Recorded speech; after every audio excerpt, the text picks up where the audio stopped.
What's going on, everybody? Welcome to another episode of Opinionated Off-topic. Today I'm with Carlos Mojica, co-owner, co-founder of Opinionated Media. I'm Cam Theory, you guys, if you don't know. And we're with Tino, CEO of Spread Love Incorporated. Thankful to have him on. Black-owned business. Got to support. Make sure y'all are copping his merch when you see it out there.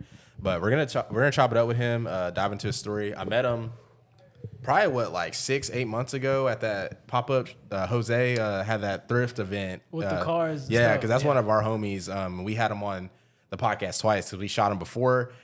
Had some technical difficulties, had to reshoot it, and then we had him on again. So it was good to see you there. And then I remember copping this shirt from you because I was just like, man, I'm gonna support. I understand, especially because we're doing content creation. Yeah. And you're trying to start a business. Yeah. I always try to show love when I can. Yeah. To small business owners. That event was cool.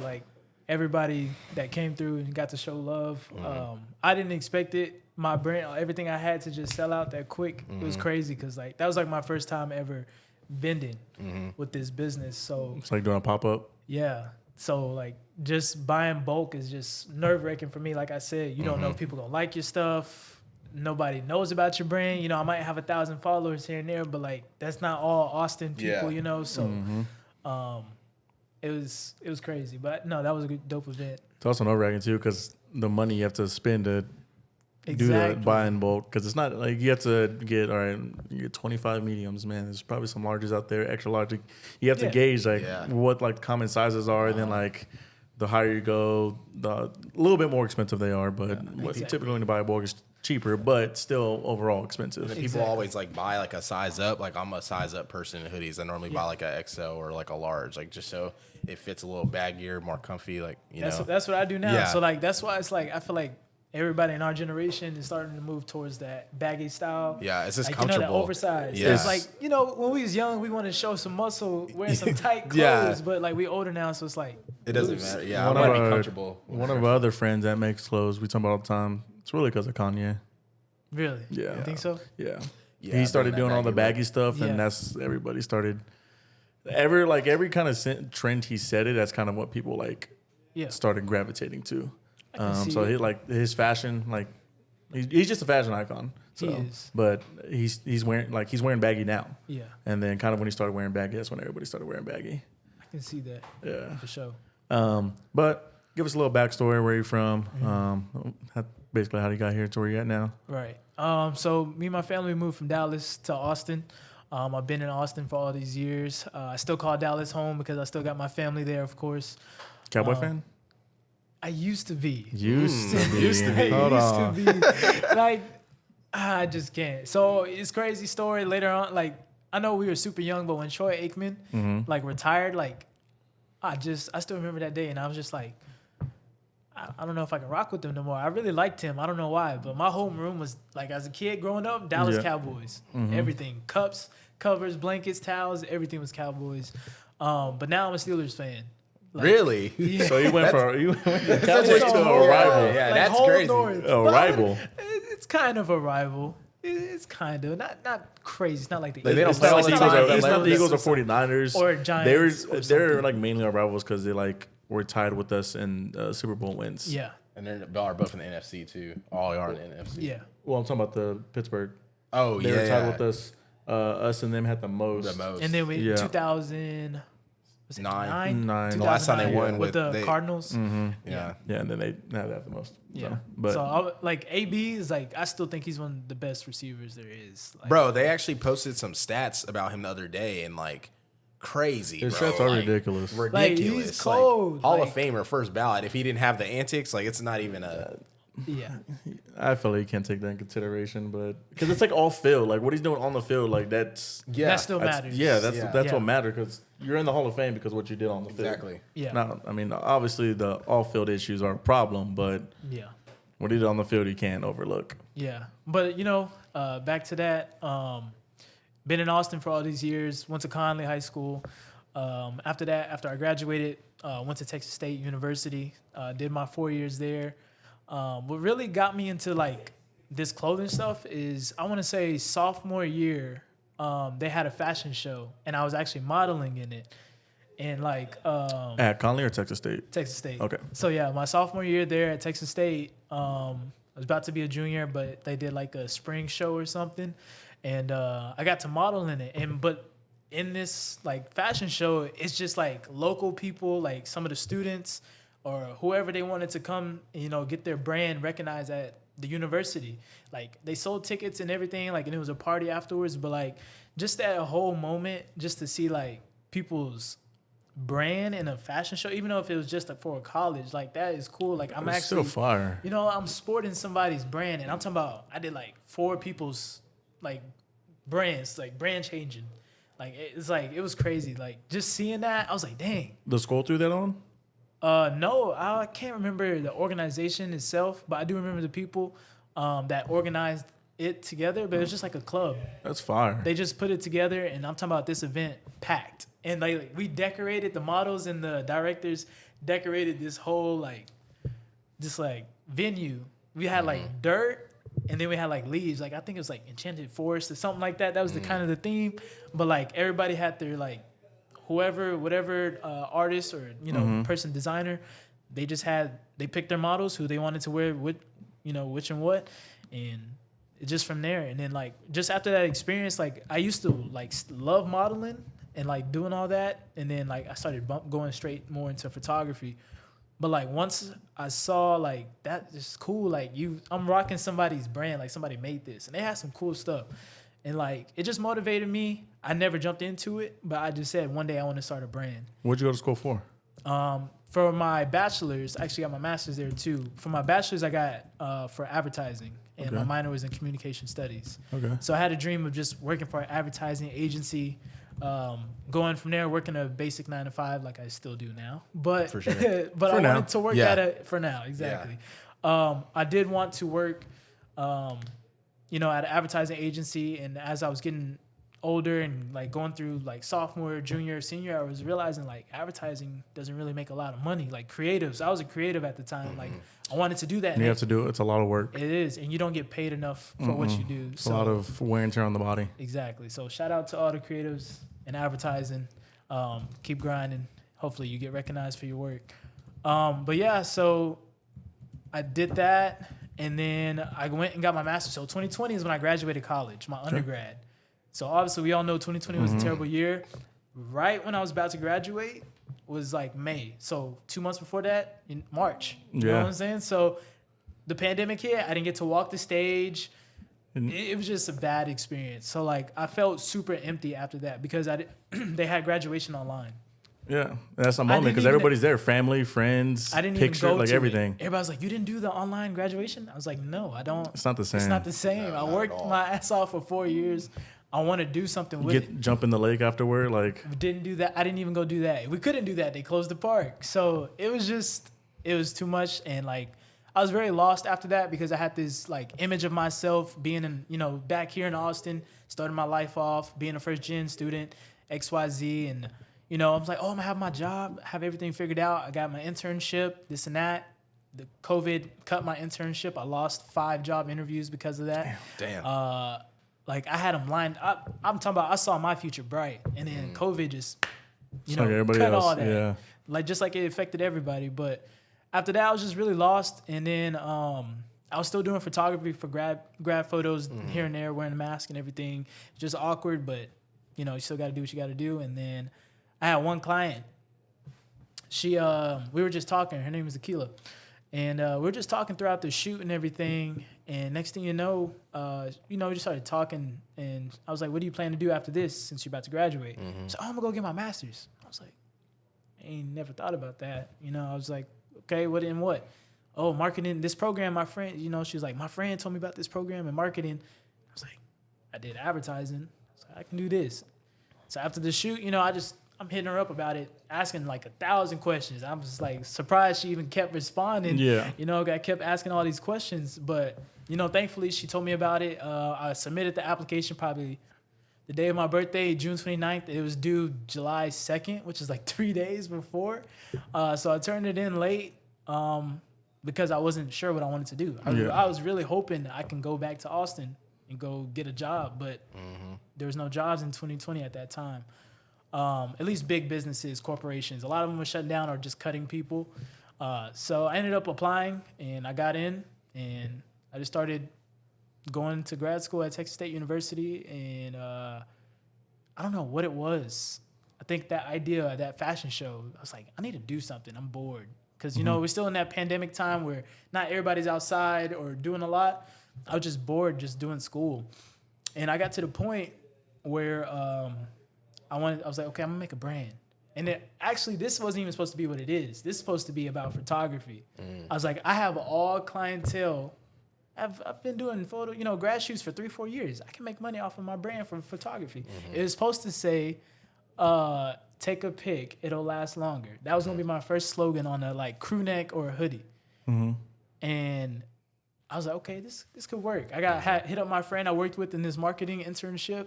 He did a mock-up for me, and then I called some people, probably like 5 minutes from my apartment, that do like bulk orders, this and that.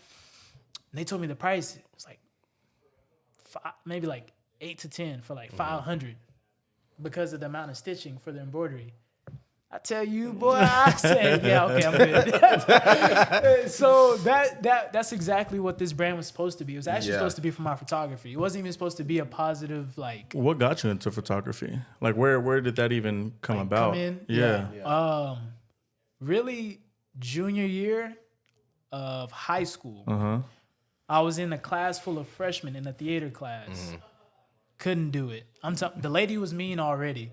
She was already getting on my nerves. And then these kids, they're freshmen. I'm not a senior, but at the time, it was just basically the same thing. Just immature. Yeah. So I ended up actually walking out of that class and like walking down the hall, and I saw like a classroom full of like laptops, Mac, the MacBook desktops, and then like cameras and stuff and lenses. I asked this lady, I was like, hey, what's this class? And she was like, oh, it's yearbook, photojournalism, and newspaper. I was like, can I join one of them? She's like, all my classes are full. So I asked her, I was like, please let me get in your class, because like, I don't want to be in this theater class with these freshmen. And the lady's mean. She straight up got out of her seat, worked whatever she was working on, and walked with me down to the office. And she got me into newspaper. That's fire. Yeah, and then she taught me how to use a camera. And like here and there, I only knew the basics. And then I actually took a lot of good pictures, surprisingly, even though I didn't know what the heck I was doing. And so she taught me pretty much the basics, and I kept rocking with it. Did like all the sports at high school. I was doing interviews there. Became chief photographer for the whole thing for her. The basics take you a long way. Yeah. So like her name was Miss Porsche. I'll never forget her as well. Shout out Miss Porsche. Yeah. So she pretty much got me to where I am too because of that. Kicking it off. Then I started focusing. I stopped doing photography senior year of high school. I went to focus on sports, do this and that. And then I got back to college. Once I realized I wasn't going to do sports, probably like freshman spring semester, like right after Christmas break, I asked my brother to use his camera to just take pictures of random things. And then when I had to give his camera back after my Christmas break, I went back to school. And I had a friend at a dorm. Her name was Alex, and I asked her to use her camera. She was also a photographer, and I just would go around campus, taking pictures of flowers, statues, this, that, just random things, just building and building. I appreciate her too for that because, that helped me build the skills that I needed, and she trusted me with her camera. Yeah, that's the big Personally, me, I would never let somebody take my camera as much as I did at least 3-4 times a week and going outside. Yeah. Like, what are you about to do with it? I'm going with you. Yeah. She straight up just... That's dope though. Like, that she had that trust and that's fire. Because a lot of people you obviously know, like getting into photography and videography is just so expensive. Like the camera alone, then the body, then you're like, all right, I got this camera. Then you start shooting and you're like, damn, kind of limited. I need other lenses. And you start looking into lenses, and then editing and like post-production, getting like Lightroom, and then getting stuff to store all your photos. It can add up quick. So I guess learning photography and taking all that stuff, do you think like that's helped you like become, because you said like obviously you're creative, you studied advertising and things like that, but do you think kind of visualizing, seeing people dress a certain way, because I was kind of going through your Instagram and you had like your graduation photo, you're like sitting on like a movie stool, and then you have like all your shoes, and like that you got some heat by the way. But seeing like I guess like since you're always taking pictures of people, you kind of have an eye for like what looks good, because obviously photography with like grad photos, you kind of got to stage it in a way. It's true. So I guess how has that helped your clothing brand? Because I feel like there's so many like, and we're gonna keep talking about it, but there's so many ways like that I feel like people don't do their clothing like justice in a way. So I definitely think being a photographer helps as far as like even just taking pictures of my brand itself. I haven't really had a lot of modeling done with my brand because like I feel like I've been a little bit too lazy with it. I haven't been taking it too serious. For sure.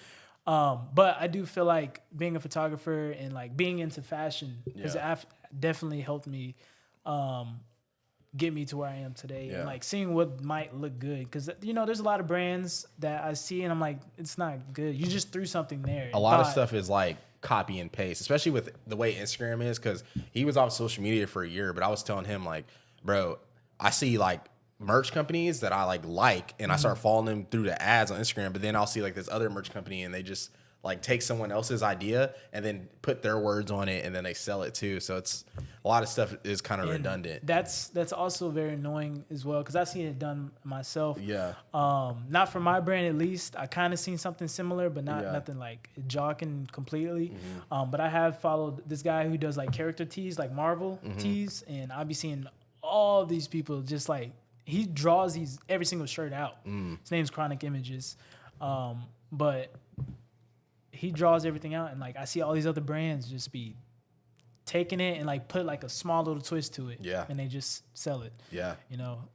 So I definitely see that a lot. But I definitely feel like photography and being a creative has definitely helped me get me to where I am today. And I feel like simplicity sells too. That's also what helped me figure out what I wanted to do. Because I had that long sentence, you know, like take a picture, it'll last longer. Like, yeah, there's something cool or, you know, not cool, but decent. Yeah. But I don't know what it was that actually got me to think of spread love. Like, I know like in 2020, I was doing protests for the like police brutality and all these things. And I realized in that same summer, I realized a lot of Asian hate crimes going on as well. Like just all these like racist things going on throughout that whole summer. I don't know what it was, but it was just getting crazier. So just thinking about that and simplicity. And I think that's what brought me to that conclusion to do Spread Love as my brand. And I actually made my, not made them, but had my followers from my photography page choose the font. Nobody knew what it was going to be. I just took a screenshot of the two fonts that I couldn't decide between.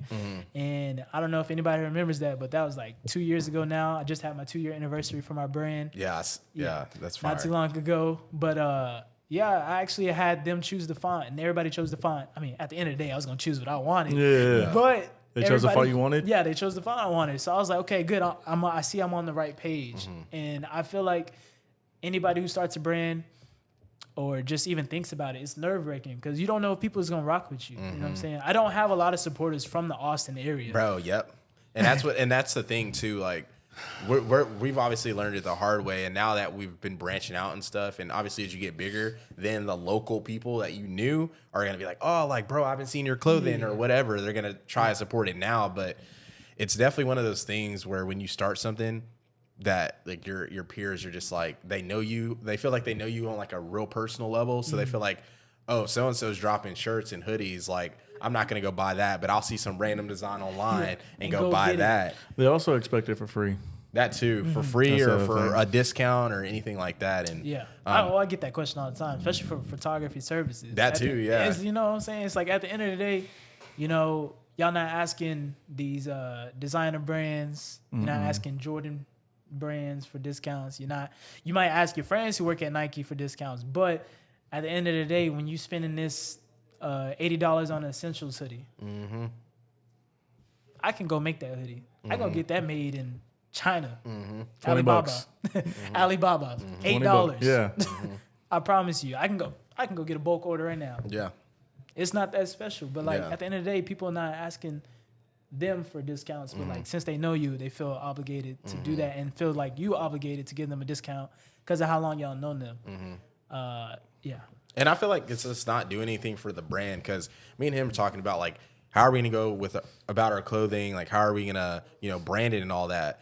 And if you know like either influencers or like you have some connections with famous people or people that have they can get eyes on your product, then those are the people you need to be giving stuff for free. Because it's like they're doing you a service in a way. And, but your random homie that has like, and no discredit to them, but they have like, I don't know, 800 followers, like even if you got 2,000, that's nothing. Like, you know, you need I need you to have maybe 20, because some girls do be having 10K here in Austin. You know the Austin. Austin, especially because you went to Texas State, like for sure firsthand. I seen them. You know what I mean? Like, but at the end of the day, like speaking of that, that's what actually helped my brand blow up. This guy named Scum TK. Okay. So shout out to my guy.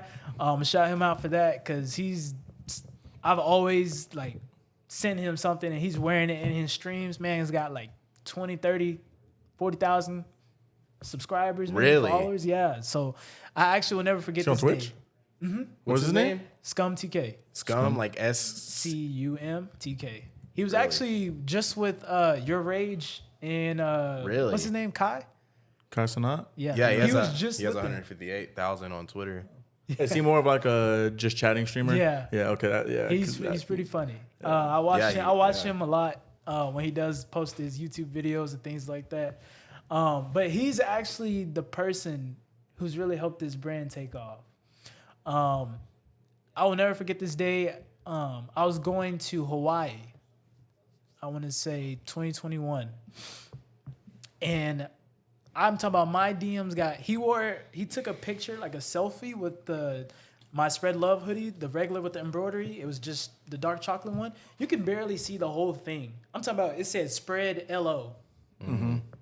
He tagged told you? me, yeah, I think so. And he told me like all these people started DMing him and asking him, wait, where'd you get that hoodie? What this and that? He said he saw my hoodie because of somebody retweeting on Twitter. Really? Or just liking. That's like, dope. Him you saw 150,000. Like, what are the odds of him seeing my brand that I just started like a month ago? Yeah. Where's he from? Florida, I believe. He's still in Florida? Yeah, I'm pretty sure he's from Florida. But he saw that. He bought 2 hoodies off rip, wore them in a stream, took a picture in it. I'm talking about my DMs guide. I've never been so overwhelmed. And like, I didn't have a website up. Yeah. I'm talking about I just started this brand and like, it was when we had that snowstorm. So that's the worst time that? too. Yeah. So everyone was just online. Dude, I put, I don't know. It's like the best time, but the worst time because it's like you get all this stuff, but you can't really do anything because like all the power's out. No mail's coming through. The delivery's delayed. Like, bruh. And I had like 3 people. I will never forget all those supporters too as well, because before I even he even got it to blow up, I had 3 big ass boxes full of orders, like pre-orders. People believed in my brand before I even showed them anything. You know what I mean? So that was love too. That was a few Austin people. I hit up a few friends hey, I'm starting this brand, this and that. A lot of them, bought something right off a rip. And then the snowstorm came. I couldn't deliver people's stuff. And then I think, what was that, February when that hit, right? February, yeah, that was February. And then I shipped his hoodie off to. I didn't know him. I just shipped everybody's orders out, and he posted it. And then March, literally the next month, all these people just slid in my DMs. It was crazy. It was a lot of people, and I was literally about to get on a flight to Hawaii, and I couldn't respond to nobody because I'm about to get on the airplane. I didn't have a website set up because I was like, oh, just DM to order. So that's why my DMs were just got crazy. So yeah, you learn real quick. I need to get it for real. Yeah, I gotta. What'd you do at that point? Did you everybody that DM? Did you sit I literally sat there and I was literally I'm telling you 20 minutes about to get on the plane. 20 minutes. I'm trying to respond to every single person. Boom, boom, boom, boom, boom. And I was like, you know what? I'm gonna try to hit up everybody that I can, and then I'm gonna make a story post. I said, hey, we're going on a 6-hour flight. I will respond to you when I land. And I think Hawaii's 6 hours behind or 5 hours. 5 hours. Yeah. So I was just trying to respond to everybody, and I still was getting hit up that entire trip. So he really helped me explode this brand. You know what I mean? So really, that's why I always tell people you don't even gotta buy something. Just retweet it, put it on your story. That does a lot. And it's free, and that's free. That's the bad part. You even us, we post something dope, do something cool. Like if you like it, I'm not trying to force you, but if you like it, like repost it, put it on your story. Like it goes away in 24 hours. You're not paying any fee. It's literally free. Following is free. All that stuff's free. So like, but it feels like you're pulling teeth when you're trying to start a business to get people to even do that. Right. And then now, and then with selling a product as well, it's just like even worse because I'll tell him, I was like, dude, good thing we didn't get into like clothing first or something. And that was all we wanted to do because trying to get someone to buy something. No, it's hard. It's hard. Like for me to even have like, I just reached 1,400 followers. Appreciate every single one of y'all for that. The love and support goes a long way. But like even then, like I never expected this brand to even get to this point. I know 1,400 is not a lot, but like if you see other clothing brands, you'd be like, a lot of people don't follow like local clothing brands just because like I don't know what it is. Yeah. Like people really do. Like I have 2,000 followers for my photography page. Why don't I have close to 2? I mean, I have 1,400, but I know 90% of them followers on my clothing brand is not from my photography page. You know, same type. And of I deal, post. The same on both. Like if I post something on my Spread Love, I'm gonna go to my photography page and repost it on my story. You know what I mean? And all these people see it, but they're just like, same thing, bro. Like I almost have 2,000 on my personal, and then like OP has like 720. Yeah, and like we grew immensely from last year. But I'm just like, bro, I'm putting stuff on my story. Y'all all like want to follow me, like. Why don't you go follow that? Like I feel like that's more entertaining than me. Like exactly. You know, and like I don't even post that much on my photography page. Like people be asking, like, you still doing great photos? Like, yeah. Like I was like, I do it. It's just I be so busy because I work a actual job, my Monday through Friday job. I got photography and I got my clothing line on the side as well. So it's just hard to manage all those things. But I do feel like it's just weird how support is weird to people unless everybody's doing it. Like if not everybody's buying a shirt from you, nobody's gonna buy a shirt from you. And then when you start blowing up, you start getting more love. Oh, now we support you. We rock with you. Yeah. And like, I'm waiting for it because I got some stuff coming from my brand. But like, now that I did more research and I'm more motivated now to like take it more serious, like I'm just laughing at it because I know it's going to happen. Yeah. You know what I mean? Yeah. Oh, yeah. I see it. I see it all the time. And I just see it about to happen. So I think what we had a podcast not too long ago, it's kind of this, I feel like it's kind of the same thing with this artist manager.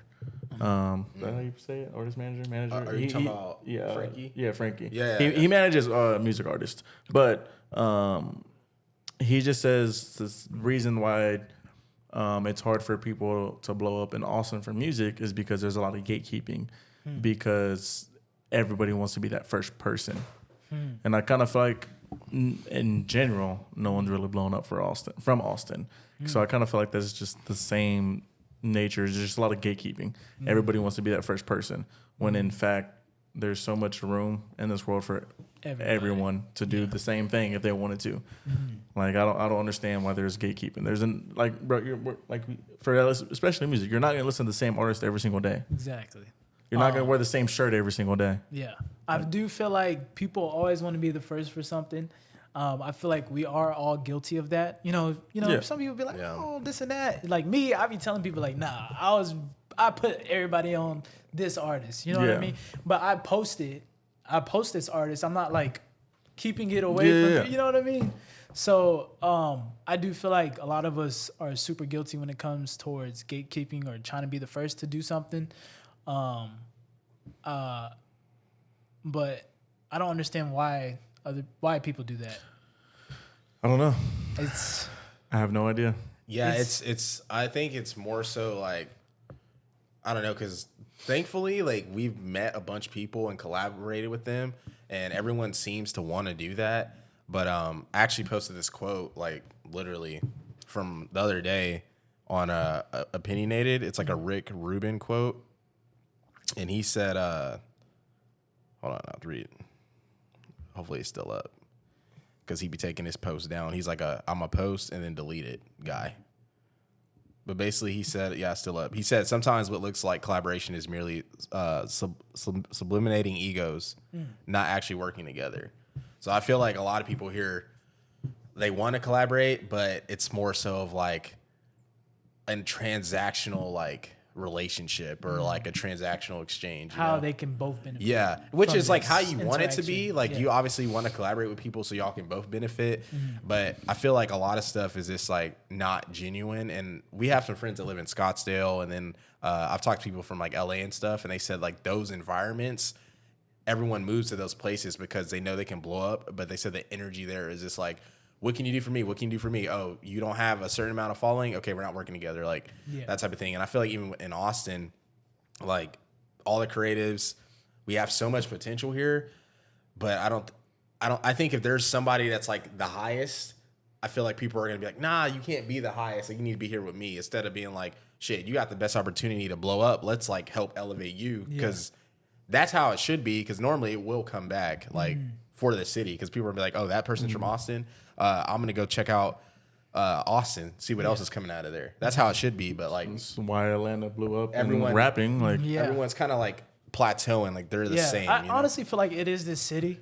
I ain't gonna lie to you. Like there's something with the city. I really don't like living here. I'm only comfortable here because my immediate family's here. I feel that.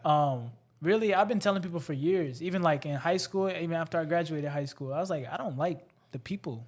Like I ain't really like, you know. Really? That's the first time I heard that. Yeah, it's just like, you know, people always be like, yeah, Austin people are nice, but I'm talking about the people like we grew up around. You know what I'm saying? And that's like majority of them are still here. None of them really took the next step to try to do something more. Leaving. Leaving or even just trying to do something more for themselves, you know? Yeah.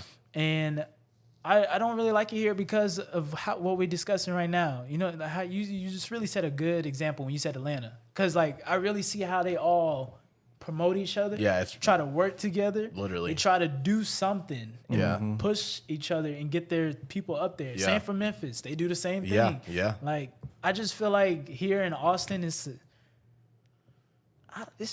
everybody just want to be that. You know what I mean? Not everybody's trying to help each other. And then people feel like it's lame to support.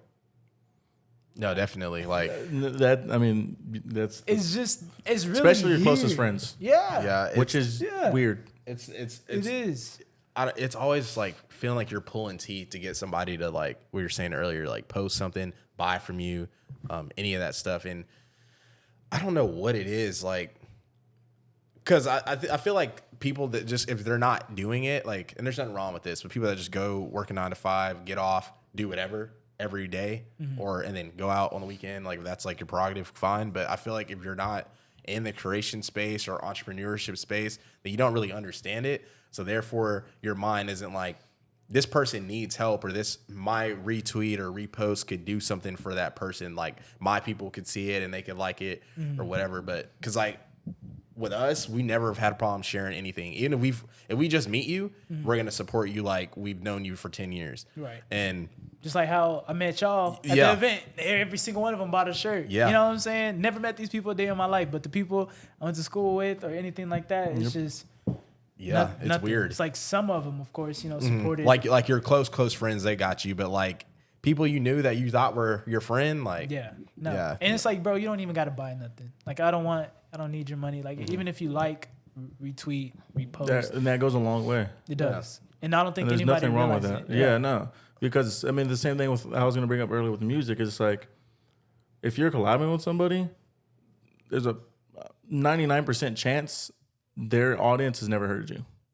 So it's like you being on this song with them, that just gives you that extra audience that you haven't even tapped into. Same thing with just a retweet. Like, not everybody that follows this person follows you or your clothing brand. Exactly. So, like, if they repost it and do it for you, everybody sees it, and then there's just extra, like, just goes a long way. Same way, that's how Scum TK saw my brand, a retweet. And since we're talking on that, you know, that subject, I really feel like it's crazy. It's really mind-boggling to me that out of states, I get more order out of state than my own state. Yeah, I just saw that you're sold in 25 plus states in 3 countries. More than half of the United States. What countries? United Kingdom and Canada. That's fine. Yeah, it's crazy. Like, somebody hit me up the other day. Like, somebody in the UK. How does that make you feel? Because we have like listeners in Germany, Yeah. and some It's other places, crazy. Canada, and it's like, well, It's like, bro, we're in How do Austin, you find Texas. that? Like, Yeah. Maybe what? it's hashtags. I don't know. Yeah.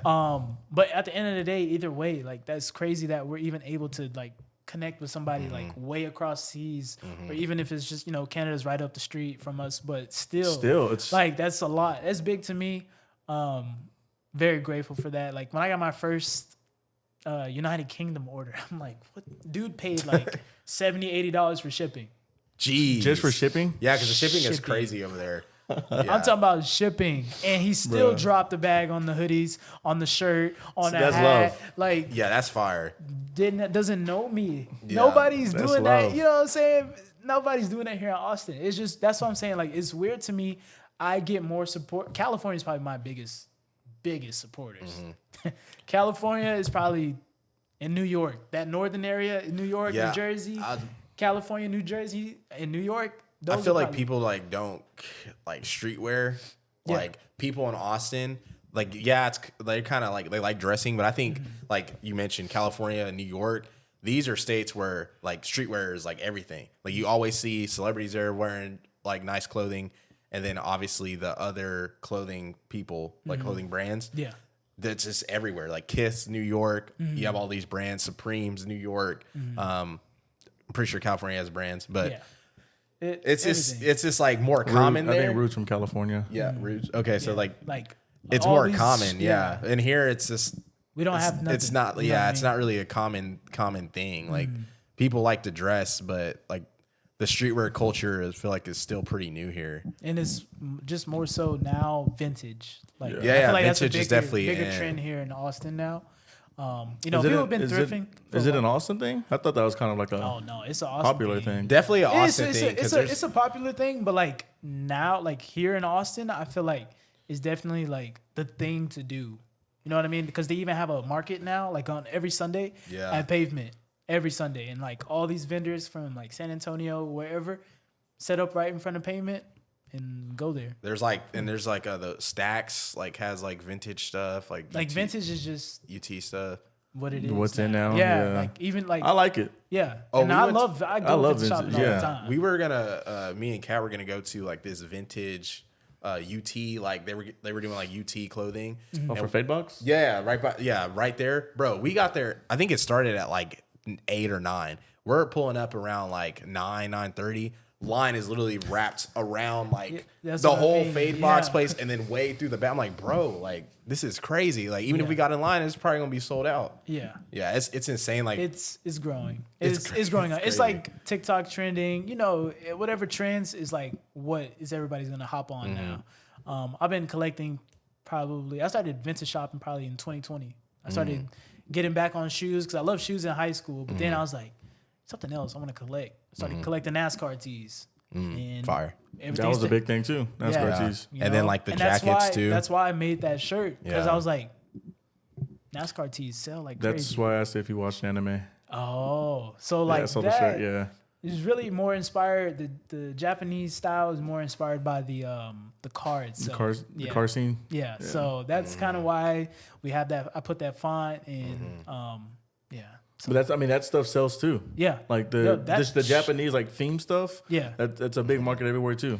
Anime's also trending now. Like Yeah. nobody, we all watched it growing up, but nobody talked about it. No. Yeah. Like now, it's like If you did, it was only like Dragon Ball Z Naruto. and Naruto. That's something it. like Yeah, something the everybody most goes- popular ones. And we're talking about like the Yeah. Cowboy Bebop stuff like that. I mean, they may have them out of I don't know because I like you said it's big now. So I got into anime like super late, which is like now Yeah. basically. But he's been watching anime My whole life. for this Yeah. whole life. Yeah. Like now it's trending. It's exactly. It's literally like trending. popular. I mean, Yeah. same with like vintage stuff because I don't know. Like I have like you talked about vintage. Over the last like year, I used to always wear hats. And my hat, I probably bought like 40 hats in the last year just because they're just cheap, But they're also all vintage. and they're hats. all vintage, and they're just Yeah. like they look good. They're good quality. And I also knew it was one of those things like nobody's gonna have this when I get it. So like I'm Yeah. big on that too with clothing. Like Yeah. I don't like wearing the same stuff everyone else wears in a way. Like if I get a design, I don't, and that's a problem I think because Because people do like, because like I've been accustomed to it. I've found brands, and I won't tell my friends sometimes because I'm like, I want to wear this. Yeah, I don't want everybody rocking what I'm rocking. I'm taking pictures in it. Yeah, now you finna take pictures. So it's definitely a problem. Mad at me. Why? When I asked you, I don't think it was Boots. Who was the other place you bought from hats? Shells Vintage? Yeah, Shells Vintage. Oh, yeah. Yeah, I asked him where he got his hats because I have a part-time job at Best Buy. And somebody there was wearing an old school hat or something. And then I asked him if he heard of that brand. And he said no. And he was like, man, you giving away my plugs. No, but I mean, that is definitely a problem because I've obviously like caught myself like, damn, I need to tell. Gatekeeping. Yeah, that is. And I was like, I need to tell my homies like, about that brand. But it's like, it's at the same time, like you got to find your own sauce too. Like, I feel you because I'm the same, bro. I be trying to find stuff all the time that nobody's rocking. Yeah. You know what I mean? And like, it's just, you don't want to, just like the Panda Dunks, for example. Hey, they're nice. They're nice. Just like, and you can wear them with everything. It's nice. You can wear them with everything. That's why. I don't want them because that's how I am with shoes. They restocked them 80 times though. If I go outside and I see, if I even go to an event, like, and I see them that many times, it's like. There's a video I saw on like Twitter or Instagram. Yeah. And it was. Was it SneakerCon or Disneyland? No, it was Disneyland. It was Disneyland. It was like how many Pandas I saw. Dude, counted like 60, maybe 80. Yeah. Well, they might as well just become like Air Forces. Like that. I mean, because that's how I look at them now. Like they've been restocking them so much. Yeah. Air Forces are like, everyone has those shoes, but it's also like the shoe you need in a closet because it's just like that's simple. You know what I'm saying? Like, oh no, that's kind of disrespecting Air Force because Air Force is a staple. I'm not like it's a staple. But that's what Pandas. I feel like they're gonna be. I don't think that's why. I think Pandas they look good, yes, but I think Pandas are big. The reason they are is because dunks are big and everybody wants dunks. That was the easiest dunk to get. Yeah, that's why Pandas were now because of ones too, because like they look similar and like people were like, that's because of Travis. You think ones are popular because of Travis? Absolutely. I feel like they're not popular because of the Travis. low top ones. The lows, yes, but I feel like regular ones are popular because like dunks and girls, like dunks and low top ones are like the one that you would compare. Yeah, but I feel like they're like the best looking like silhouette of a Jordan. Like they look the best in a way. Like they're the most simple. Like a person that's like a person that's not black or Mexican or whatever, like. A white person, they'll see like a pair of ones or dunks and they're gonna go like buy that shoe. But they'll see like 11s, 6s, whatever, and that doesn't really appeal to them. Yeah. So I feel like that's kind of why at least that's what I think. But I just think the Pandas are so popular is because they are dunks and everybody wants dunks and they're the easiest dunks to get. Yeah. That's true. Yeah. Me being a sneakerhead, I could definitely tell that like just cause it's trending. Yeah. Literally, whatever's trending, and it's so easy to get. I got mad when the cream whites re-released twice because I had them, and then it just like they re-released, and I was like, all right, it's cool, it's whatever. It also devalues the shoe. And then it devalues the shoe, and then released again. I was like. Now everybody's gonna have these motherfuckers. Yeah. I hate that. I tell you, I cannot stand having something everybody has. Like, for sure. That's definitely a pet peeve for me too, especially with shoes. I would say the only shoe that I have that everybody has is probably the Silver Bullets, the 97s. I just watched. I was watching the Sneakers Live today, and they were talking about the golden. The gold bullets. They're about to come out again. Really? Yeah. I have the Vapor Max bottoms of those. Yeah. The gold bullets about to come out again in a few days, I think. Something like that. Yeah. I'm forgetting to have that shoe. Yeah. I think the shoe that I have that everybody has.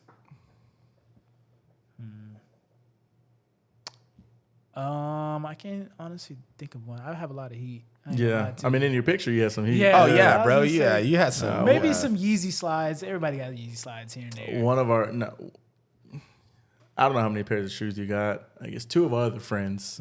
Yeah, for sure. They're for real sneakerheads. Yeah. Yeah, Dre and Meeks. Our friend Dre and our friend Meeks. But Meeks is probably like the sneakers. Like when you think of a sneakerhead, you think of Meeks. Yeah. Like that's like your grail of like a sneakerhead is him. And he has anything you can name, he has it. Yeah. Yeah, and then both of them are like that. And then he can look at the barcode on the box and knows what like the colorways are and everything like that. I didn't even know. I didn't even know that. And then I didn't know. When we did their podcast, I found out that Nike was a rebrand. Yeah. That wasn't their first original name. Blue Ribbon was their first. Yeah, Blue Ribbon Sports was their first. Yeah, so you're definitely like that too. Yeah. But that's how he has like shoes on shoes on shoes on shoes, but he won't sell them because I collect. Yeah, that's fire. But he wants to sell them because he's like, I gotta get rid of some, but like he won't. When it comes down to it, he won't do it. Yeah, because I tried to buy some off him and I was like, can't do it. I can't do it. I'm the same way. All right, bro. I feel you. Like I'm not the same way with shoes, but like with hats, I'm the same way. Like I collect them. Like I don't even like. There's hats I haven't even worn, but it's like I want them. I just same like for shoes for me. I have so many dead stock shoes, and I'm just. Are you on Trade Block? No.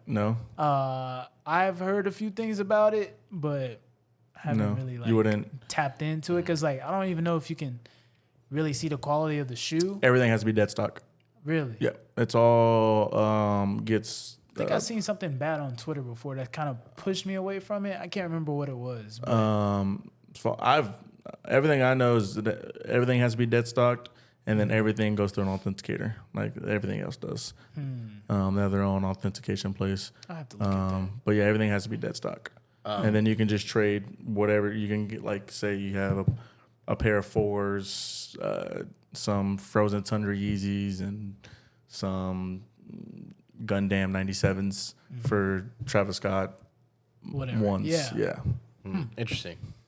I guess kind of staying on this topic of shoes, like, do you like use a bot or anything? You probably don't want to give away your sauce, but like we were talking about like people about like how much bots cost and those are definitely expensive. I'm in the Facebook group for Austin.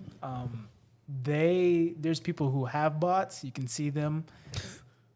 Like 20 orders of a shoe. Bro, it's so ridiculous. My friend that I'm talking to, because so he sold me, he messed up. He sold me on the Lost and Founds, but the Reimagines are coming out. Yeah. And well, you should be able to hit those yourself. Those are going to have like 500,000 pairs. Yeah, they're having a lot of pairs, but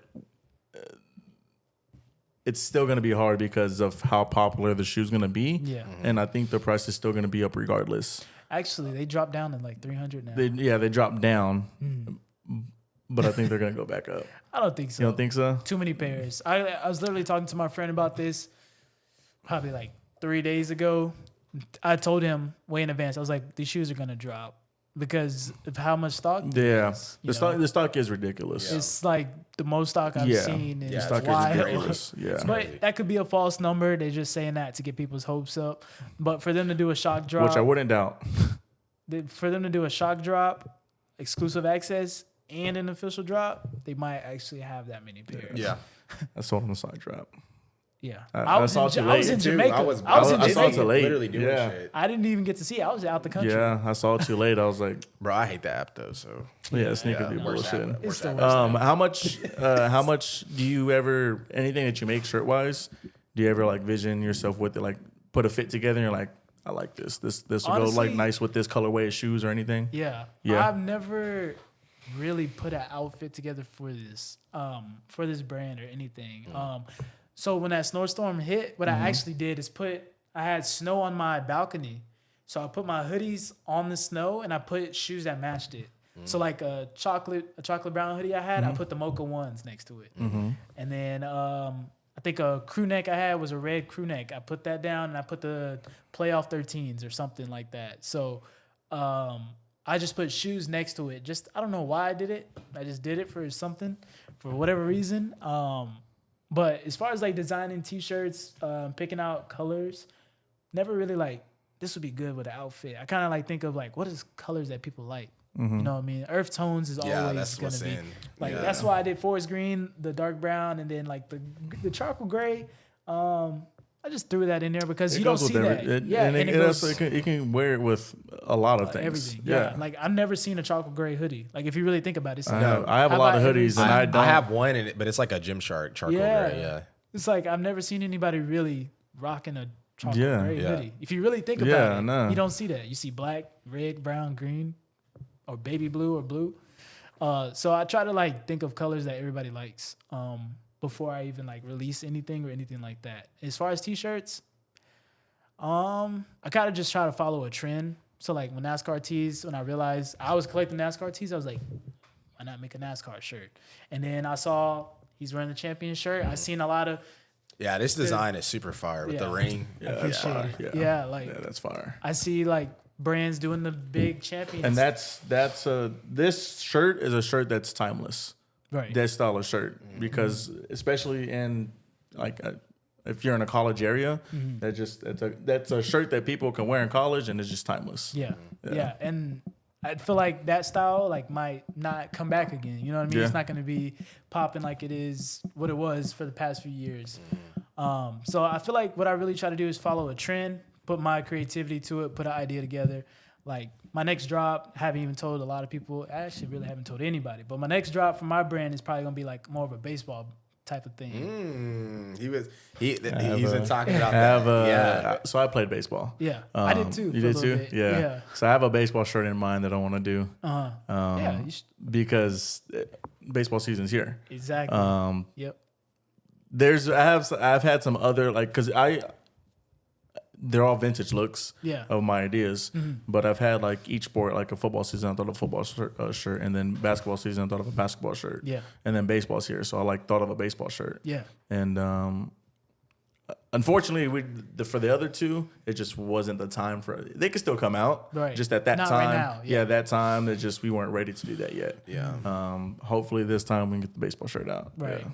No, I never thought about doing it, but I was like, I did a Champions tee. I think that was towards the end of the basketball season, NBA season last year. So I was like, baseball, I think I can do something.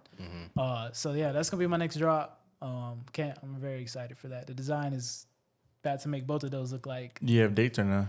You don't want to get that out yet? I don't got that yet. Okay. I'm putting it together. Probably gonna have the design finished by Friday this weekend, and then figuring out what blanks I want to use, stuff like that. Because I want to upgrade. Like I said, I want to take this more serious now. Yeah, for sure. Take it to the next step. Yeah. But I definitely, this design is probably going to blow both of those out the water. Oh, yeah. Okay. Blow them out the water. So earlier you said you're getting more serious. You deep dove and all that stuff. How do you go about picking, I guess, the material for the shirts and like the style of like the shirts you want? Because we there's another one of our friends. His is called Dreamer, and then his tees are like oversized, like heavy shirts, but the material is really good. Yeah. So do you, before you even, I guess, send out a design, do you pick a tee first of like what you want to put it on? Yeah, I always get a sample before I even like put a shirt out. Like my hoodies, I kind of already know because I've been doing it for so long. I already know I'm gonna keep using these hoodies because they're good, they're thick, XYZ. You know what I mean? When it comes to shirts, I try to do like kind of like not true to size. I do true to size, but I kind of want it to be like a little bit bigger, looser. Yeah. Especially if it shrinks and stuff like that. Yeah. So I feel like a lot of shirts do that. So I do try to get a sample before I even like put it out. I like to see it myself. How does it fit? So I can tell other people. Like just like this last drop that I did for these hoodies, I finally had models. Like I haven't for 2 years, almost 2 years. I haven't had anybody like really wear my stuff and like model in it. I really just put the shirt on the ground, take a picture of it. And that's all I used to do. But like now I'm trying to like get back, take it more serious, take more like time to really like be a brand. Yeah, like a whole rollout. Yeah. What lit that fire for you to want to do that?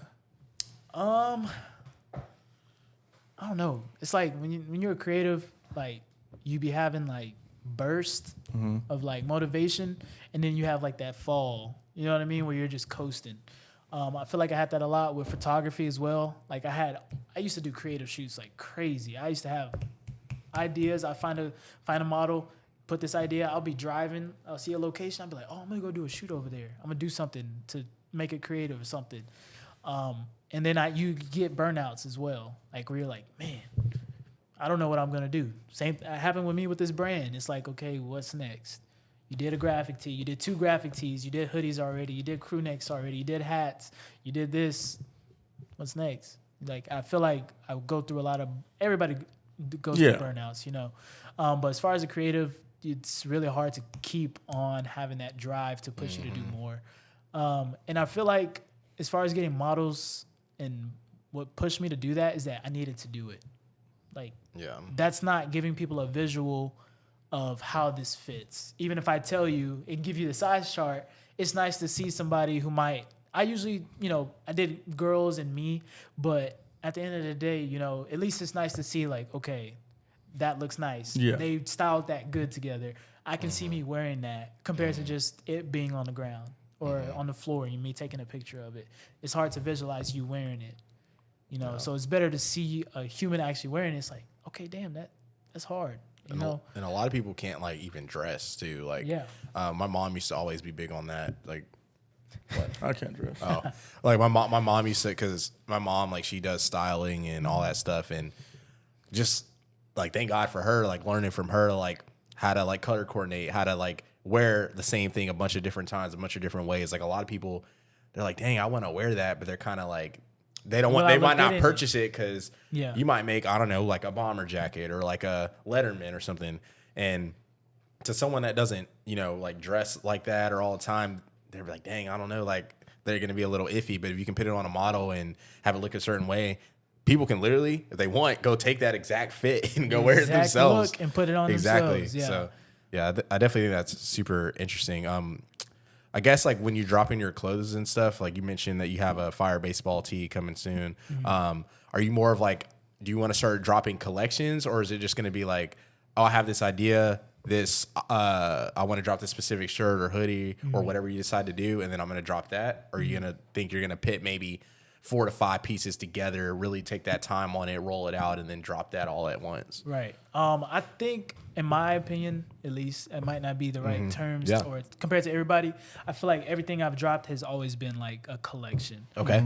So like this, spread love, not hate. It's these 3 hoodies. That's all. Okay. It's like, you know Fire. what I mean? You get that, you get that. Champions tee, it's white or black. It's those 2, that's it. There's no shorts, there's no socks, there's no hat.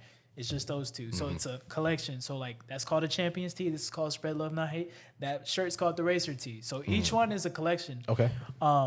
So I just feel like I try to do, like, when I drop, I try to do that, whatever product I'm gonna do. If it's a shirt and hat, shirt and shorts, that's a hint right there.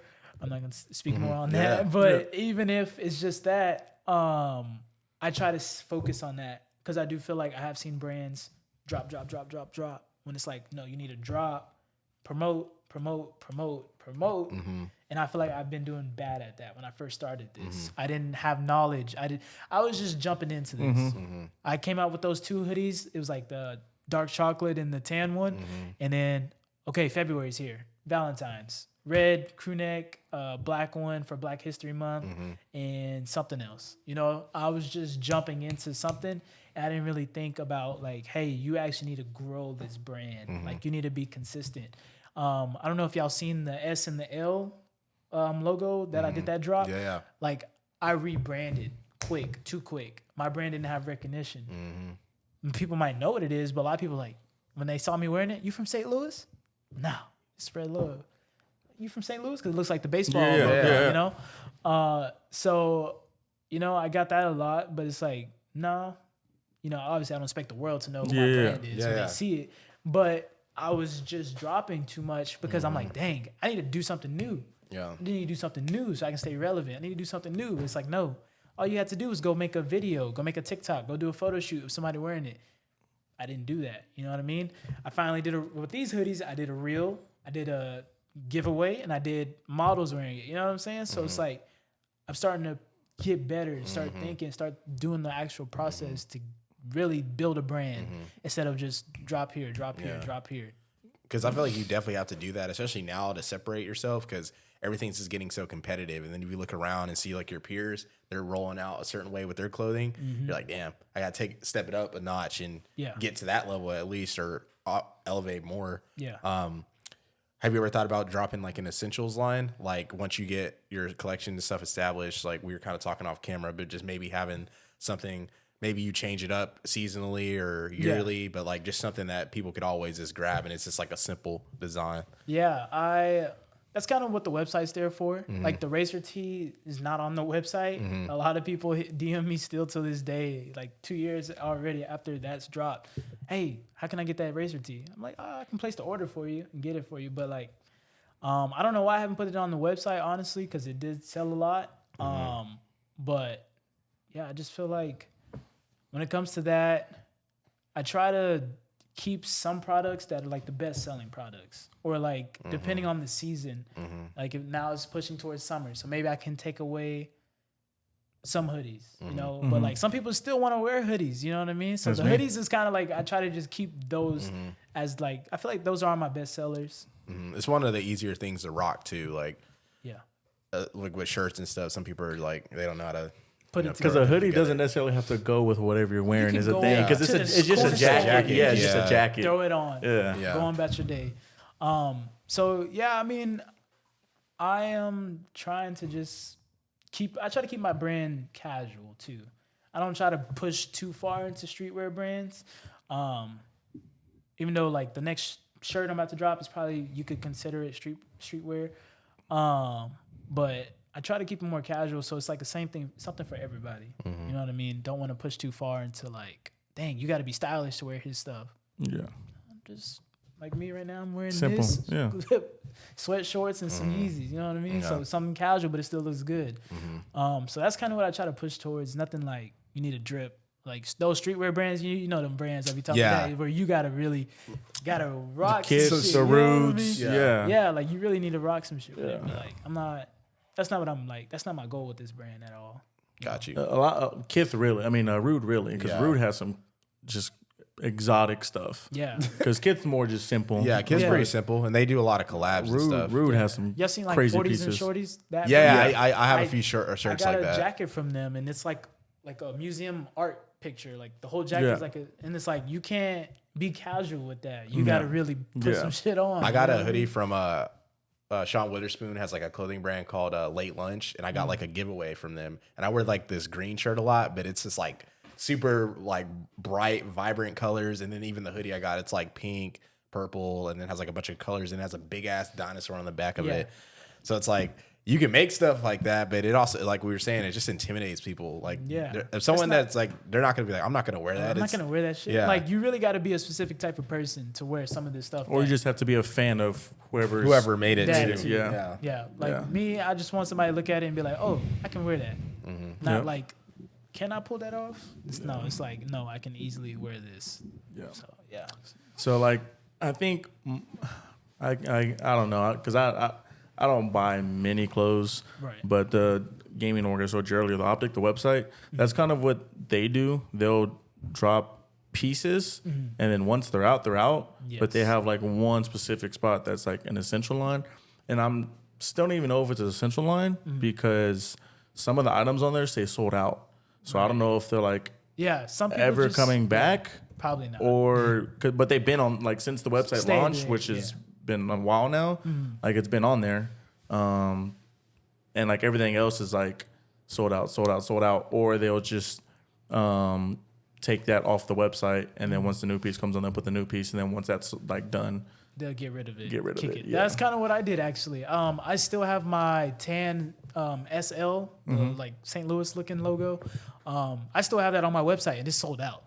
That's like I sold all those hats. Like that's not coming back. Like, but I think it's also smart to like keep stuff like that as well. To show people, show others, it's good advertising to show people that others is rocking with your brand. So that means like, oh damn, so a lot of people do fuck with his brand. I can buy this then. So I don't know why I keep it up there. 'Cause I just thought about that, but I think it is a good advertising piece to show others that like people do buy your stuff. Got to build some hype and then make it like hard to get. So then when you do drop, everyone's quick to get it. Wants to hop on it. Yeah. Exactly. And I'm thinking about pushing towards that for my next few drops. Yeah. Because like it's gonna be so nice. It's like, well, if you didn't get it, you didn't get it. You know. Yeah. It sounds like an asshole thing to say, but it's like I mean, 'cause you gotta be there. Even our close friends, the one I said, Final Few, there's pieces I don't have because their thing is their slogan is "Don't be late." Yeah. That's their slogan. Okay. So like if you don't get something, that's what they tell, like, don't be late. Yeah. But there's stuff that they sell out, and I'm just like, I can't get it because it's sold out. Gone. Yeah. And that's what I want to push towards. I want to put, buy this bulk. Even if I go to an event, or if it sells out, it sells out, and then at that point, it's just not gonna be restocked. So you gotta wait for the next drop. So yeah, I want to push towards that. On the topics of sellout and all that, how do you go about pricing your clothing? Because I was in a conversation the other day. So that hoodie that I showed you, the baby blue one, in 2 long sleeves, spent like $197. Okay. But my friends were like, that was what, shipping and tax? Yeah, it's shipping and tax. My friends were like, that's expensive. I'm like, not really. I was like, hoodies, that's like, it was $85 for the hoodie, but like if it has like stuff on it, obviously and play a little bit more. And it's a one of like you're not. But like what he brought up, the point is like, I don't get why people complain about pieces like that, because once they're done, they're done. Not everybody has them. So like you'll have that and nobody else can have that. Right. So how do you go about like basing your prices? See, like now that I've been in this like industry for about 2 years now, hearing you say a hoodie is $85 is insane to me, because I know, but the only reason why is because I know how much it actually costs. Yeah. And it depends on what's that on hoodie. Too. Let's say that let's say they might even have their own manufacturer, or let's say they get it from overseas. They have their own so it's nothing to them. You know what I mean? So now they're getting full $85 in profit. Now, for a person like me who has to order a blank, take that blank and go take it to go get done, or have somebody put this logo or whatever, that costs more money compared to somebody who has their own manufacturer or who's ordering overseas. Because some people just order overseas and that's costing them $9 for all that was on that hoodie. That can cost them $9. So when I hear, $85, I'm like, damn, that's a lot. But at the same time, if they have that support, people are gonna buy that. Yeah. Some people say my stuff is high. I'm like, $50 for a hoodie. It's like, that's the standard. Yeah, I feel like that's for sure the 50 to 100. I feel like that's like what a hoodie should cost. And it depends, and like I said, it just depends like what you do to it too, because you could get like, we have like a founder's hoodie, it has like a custom patch, and it like took forever to get that made, and so you got to like factor in stuff like that too. Yeah. It's like, I don't think people think about that. Like, even people said my graffiti, like, my stuff is high. I was like, my graffiti's like $30, $35. I was like, it's a regular shirt. That's less than any graffiti I've ever seen. Yeah, most t-shirts are like $50. Yeah, that's what I said. Because the hoodie was $85, and then both the long sleeves was $40 and $45. Yeah, and I was like, okay, that's like average for like shirts. Are like, no, that's not. That's expensive. I was like, not really. Like if you go to, cause like you also got to take in like, for their quality, it's actually pretty cheap. They have some good quality. Like their shirts, they have some good quality. Yeah. But you also take into kind of that is like the quality of shirts that you're getting out of it as well. Mm-hmm. Yeah, and I feel like a lot of people when they first ordered my hoodies, when I first started, everybody's DMing me like, I didn't think it was gonna be this good quality. I was like, come on now. Why would I sell you that? But that's I feel like that's a common thing too, because when we first started this, there's people that my friends told me like, oh, I didn't think it was gonna be like, when you said you're starting a podcast, I thought it was just gonna be like, just recording, and there wasn't gonna be this, Yeah. And I think I just kind of like, that also, I feel like when you jump into something and your friends that's kind of like what they just think like, oh, he's just gonna release some stuff, plus whatever. But I think that says a lot for like your friends to say like the quality is super high, and then for people to say like our podcast looked a certain way and it sounded a certain way, because it kind of shows like how serious you are. You're not like, no, I'm not gonna just do this. I'm gonna do it right. I'm gonna get a logo. I'm gonna do a rollout. I'm gonna make sure for what I can afford, it's gonna be the best of the ability. Because you can do stuff like half-assed, but it'll hurt you in the long run if you're cutting corners. Yeah, and that's what I was telling them. Like the more and more we build the business, the like more and more like time needs to be spent on certain things. Like if something's not edited right, like do it over, or just like you just can't cut corners, like especially if you're trying to make it a lifestyle and like your career in a way. Like you're not gonna go cut corners at your job, so why would you do it with something you're passionate about too? I feel like I have been in that moment with this brand, trying to rush and drop stuff, trying to take pictures, and like I remember one time I posted a picture of the crew neck and the Jordans on it. The first crew neck had the shoes close together. The The next one, the shoes are like this far apart. And I didn't realize it, but I posted it because I was like, oh, I got to drop at this time. It's like, no, you didn't have to do that. You could have waited till the next day or the next hour. Or, you know, it's like I cut a corner real quick instead of like trying to be professional and really look at these photos before I posted it. Maybe I clicked it by accident. Who knows? But at the end of the day, I didn't realize it until like late. You know what I mean? And that kind of makes me realize because Mr. Beast, like, he's a big YouTuber. I don't know if you've heard of him. Yeah, like, of course. Yeah. Like, I watched this podcast with him the other day, and he was just talking about, like, people are on YouTube and they're just posting, like, a ton of videos. And, like, they're like, why am I not blowing up? Because he was like, if you just make a really good video, like, the best of your ability for that in that point in time and post it, when you're posting on YouTube, it's going to be on there forever. And now that we're talking about, like, clothing and stuff, it's the same thing with clothing. Like, if you really take your time, do a nice rollout, make the piece as best as possible. Once it's out, it's out. But you could put out one crazy hoodie, one crazy shirt, or you could put out like 3 to 4 okay pieces, and like people are like, oh yeah, that's cool, but like we've seen that. Or exactly. So like, and that's kind of where I was at. You know what I mean? And like now I'm thinking more. Like I don't know what it is. It's a spark now that's, you know, it took me 2 years, but you know, I'm glad I'm finally here on thinking and researching, because like I really just jumped into this with no like keeping it small. I was really small-minded about it. I was like, you know, it's only gonna be local. Yeah. Now I got people from half the damn it's not country. even local. Yeah, it's not local no more. So it's like, yeah, I definitely feel like I was not prepared. I had a friend who she started a brand. I was like, damn, that's cool. You know what I'm saying? I was like, I wanted to do something like that too. I've always talked about it. Like I told you, I did the modeling thing. I kept saying it for years. Man, can't wait to start a brand. Man, can't wait to start a brand.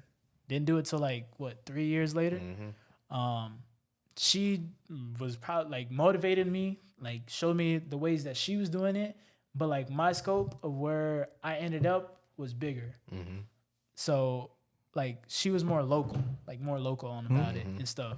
And I don't think she thought bigger of her own brand. Yeah. She was selling, of course, but like now I see how like mine blown up, and I wasn't thinking that it would do that. So yeah. Yeah.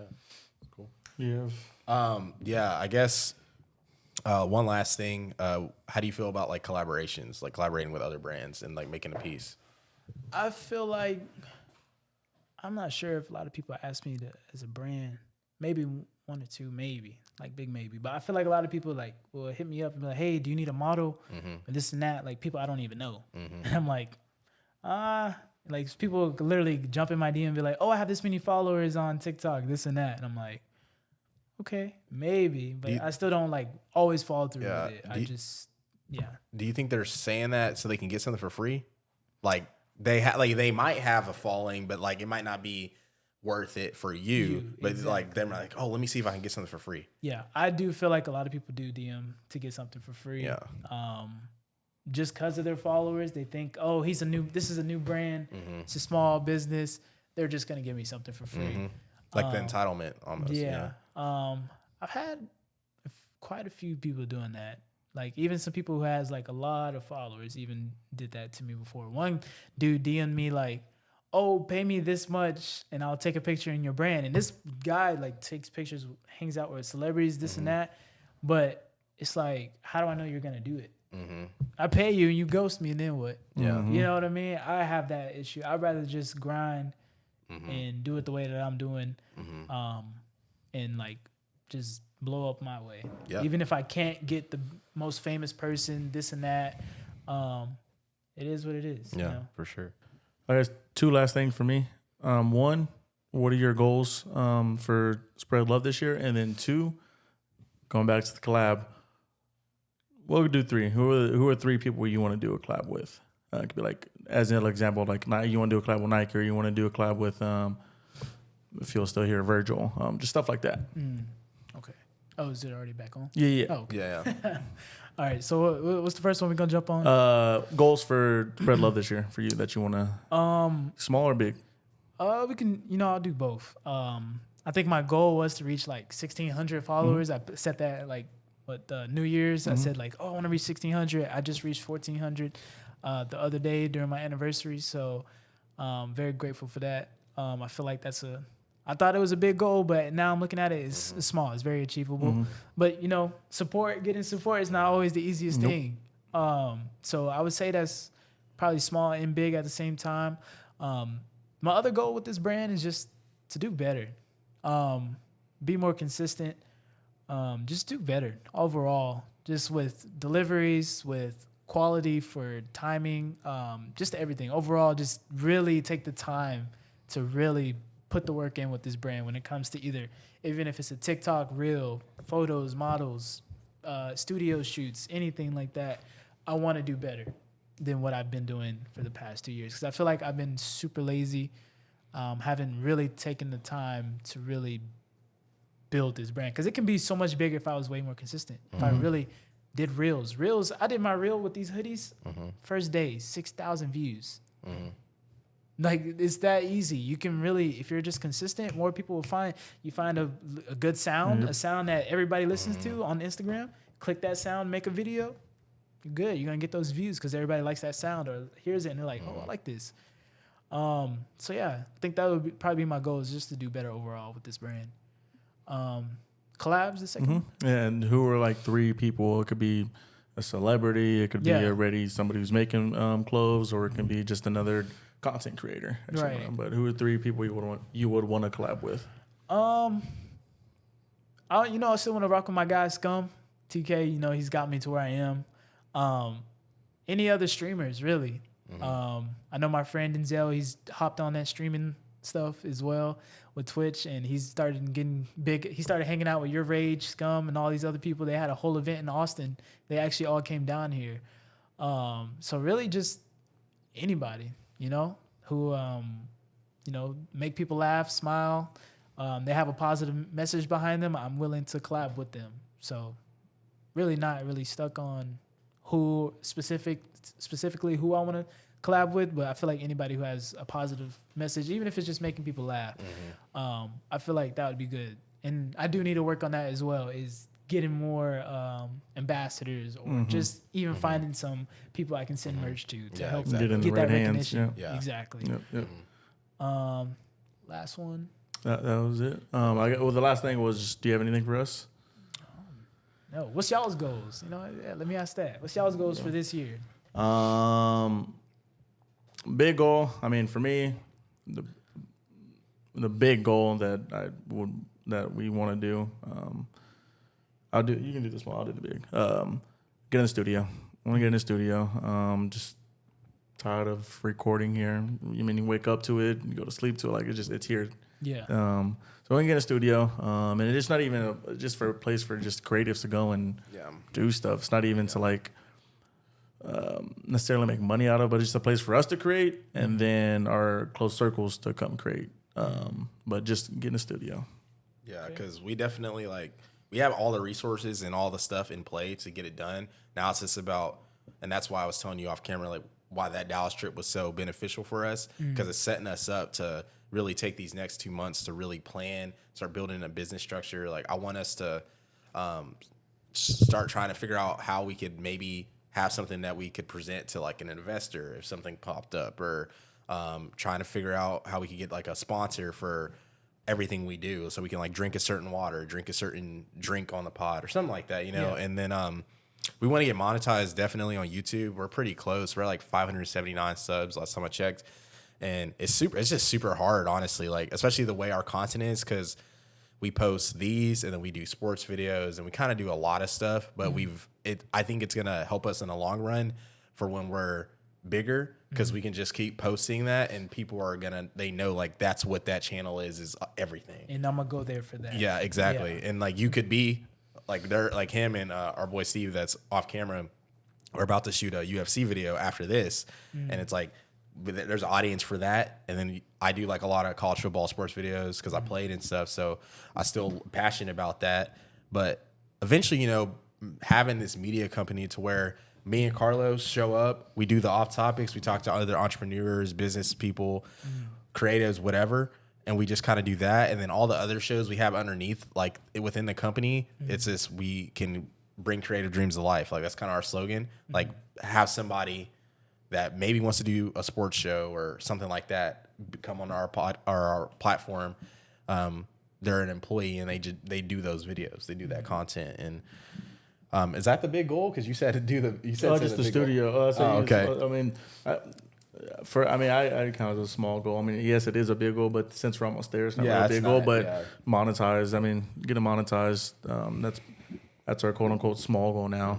I guess our other small goal is finally get this merch dropped. I mean, we've been talking about it forever. Yeah. Definitely take the time. Yeah, that's what we've been taking the time.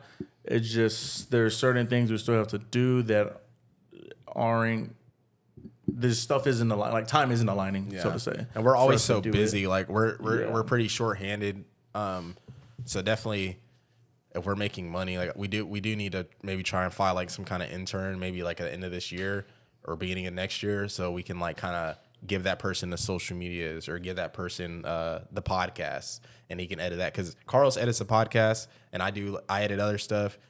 And for where we're trying to go as a brand, like me and him can't be doing that forever. Like we got to kind of find a way to outsource that, but also we don't want to pay X amount of money because we know how to do it, and we've seen the prices that some people charge to edit stuff. Yeah. We're like, fuck that, like we can do that ourselves. I mean, it makes sense. It makes sense, but it's like it's different when you can do it yourself though, and know how to do it. Because people always tell me, because I'm like, damn, I got so much going on. Everybody's like, you should hire an assistant. And I'm like, I'm doing all this grinding for me to make money. Then if I hire an assistant, I got to spend money. Mm-hmm.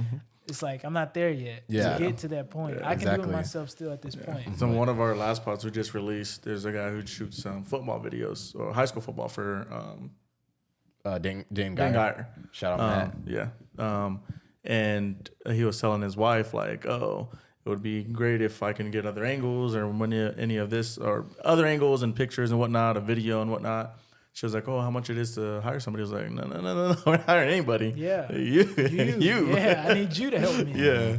And so she did it, but so now they do both. But you didn't want to spend it like it's like you're trying to make it. Yeah. You got to be smart with your resources, and especially like timing. Like we all work 9 to 5 still, and bust our ass after work, do this. So just trying to have all the timing aligned and do some cool stuff this year. I mean, the year's already flying. It's already March. So, like, trying to drop a couple collections, and then hopefully we're in a studio by the beginning of next year, because we have some plans in there. Like, we're going to obviously drop clothing, but we want to have people's clothing that we know. Like, personally, we want to have, like, a few, like, select pieces in the studio, so, like, we could do, like, split profits and stuff, and people can pull up in there. And the only way you can get that is if you pull up to the studio. Like, it's made specifically to come here. Mm-hmm. So just stuff like that, just doing some creative shit like that. So that's a good ass idea. Again, thank you pulling up. It means a lot. Sure. Great conversation. I love it. Yeah, it was fire, bro. I appreciate y'all for having me. Of course. This is my second podcast about my brand. Yeah. Okay. Fire, bro. Won't be the last one. Yeah, definitely. We'll have you on when you blow up and have 100K. Hope so. But y'all gonna make sure to show them love. You can get the Racer Hood shirt. You can if they ask. If you hit me up, you got a DM. The other 2 hoodies, are they for sale on the website? Yeah, on the website. And people can they order through the website, get it made. Yep. All right. As soon as you order it, I'm placing the order. Then it's gonna get. What's the website? Spread-love.store. And the Instagram is spreadlove.inc. Yep, INC. Okay. INC. Y'all make sure to go give them a follow. Go give them go get something, man. Support them. Support your locals. Grab something. I know y'all can grab something. Yeah. I know or retweet. Something. Retweet. Follow them. Anything. Be spending $100 at West 6, but can't buy a goddamn shirt. Yeah, it's gonna last longer. Yeah. But anyways, show him some love. He's family. You know how we get down. It's the same energy to be positive as to be negative. And express some love out here, man. But this will do it from your boys over here, Opinionated. We'll catch y'all guys next time. Peace.